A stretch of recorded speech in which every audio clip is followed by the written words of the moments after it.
committee, I'd like to extend a very warm welcome in this very inclement conditions that we actually have with us here today to this very kind of special occasion when we gather together annually to mark the anniversary of the death of Francis Ledwidge. Tomorrow actually marks the 106th anniversary of the death of Francis Ledwidge. I'm also struck as we stand here today that we have suffered losses connected with the committee in the past year. Just last week saw the passing of Joe Ledwidge, nephew of Francis Ledwidge. Joe was a great friend of everyone here today, well known to all of us here.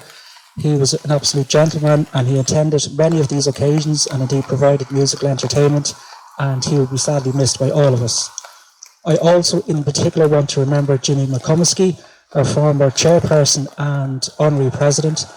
Jimmy contributed his whole life to the museum and hosted so many walks on our behalf and was a font of kind of wisdom and great kind of kind words of encouragement to all of us, and particularly myself in the last kind of couple of years. We miss him very much. He took great kind of pride in being involved as honorary president the last few years in terms of laying the commemorative wreath. So he's absolutely very much in our thoughts as we gather here today. My mother.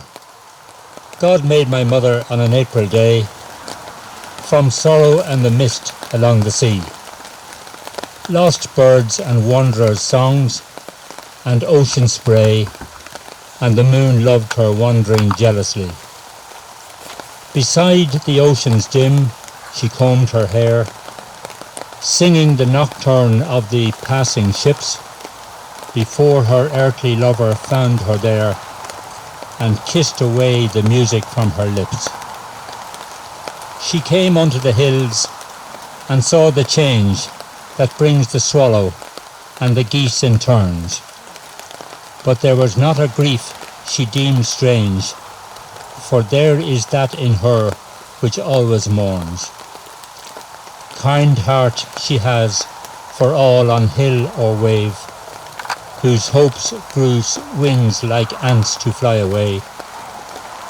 I bless the God who such a mother gave, this poor bird-hearted singer of a day. Is it far to the town, said the poet, as he stood neath the groaning vane, and the warm light shimmered silver on the skirts of the windy rain. There are those who call me, he pleaded, and I'm wet and travel sore, but nobody spoke from the shelter, and he turned from the bolted door. And they wait in the town for the poet, with stones at the gates and jeers, but away on the walls of distance, in the blue of 1,000 years, he sleeps with the age that knows him, in the clay of the unborn dead. Rest at his wearying steps, fame at his crumbled head. Thank you. I heard the poor old woman say, at break of day the fowler came, and took my blackbirds from their songs, who loved me well through shame and blame.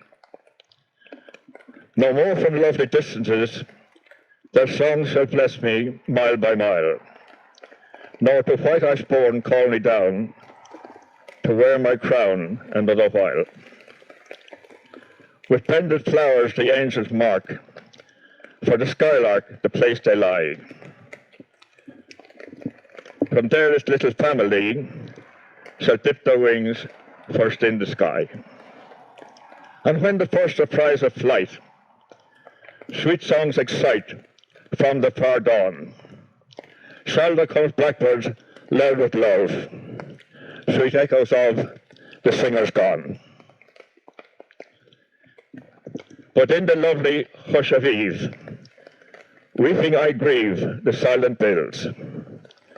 I heard the poor old woman say, in Derry of the little hills. The bronze soldier hitches a bronze cape that crumples stiffly in imagined wind. No matter how the reeled winds buff and sweep his sudden hunkering, forever craned over Flanders. Helmet and haversack, the guns slope from butt to bayonet. The loyal, fallen names on the embossed plaque. It all meant little to the worried pet I was in 1946 or 7, gripping my Aunt Mary by the hand along the Portstewart prom, then around the crescent to thread the castle walk out to the strand. The pilot from Coleraine sailed to the coal boat. Courting couples rose out of the scooped dunes. A farmer, stripped to his studs and shiny waistcoat, rolled his trousers down to his timid shins. Francis Ledwidge, you courted at the seaside beyond Drogheda one Sunday afternoon, literary, sweet-talking, countrified. You pedalled out the leafy road from Slane where you belonged, among the dolorous and the lovely, the May altar of wildflowers, Easter water sprinkled in outhouses, mass rocks and hilltop raths and raftered byres. I think of you in your Tommy's uniform, a haunted Catholic face, pallid and brave, ghosting the trenches with a bloom of hawthorn or silence, cored from a Boyne passage grave. It's summer 1915. I see the girl my aunt was then, herding on the long acre, behind a low bush in the Dardanelles. You suck stones to make your dry mouth water. It's 1917. She still herds cows, but a big strafe puts the candles out in Ypres.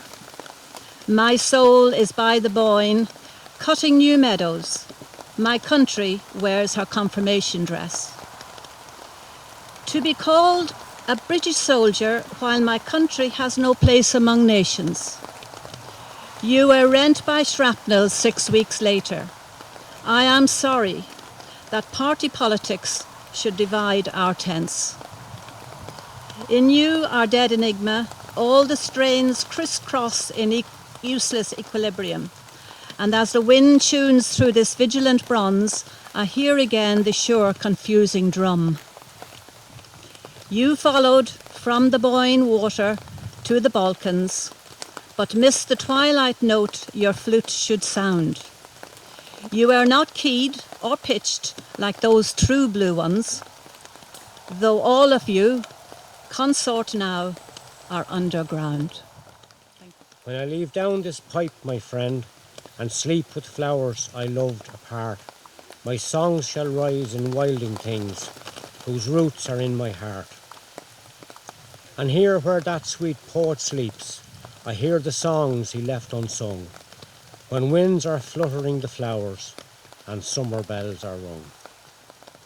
June, broom out the floor now and lay the fender by, and plant this bee-sucked bough of woodbine there, and let the window down. The butterfly floats in upon the sunbeam, and the fair tanned face of June, the nomad gypsy, laughs above her widespread wares. The while she tells the farmer's fortunes in the fields, and quaffs the water from the spider-peopled wells.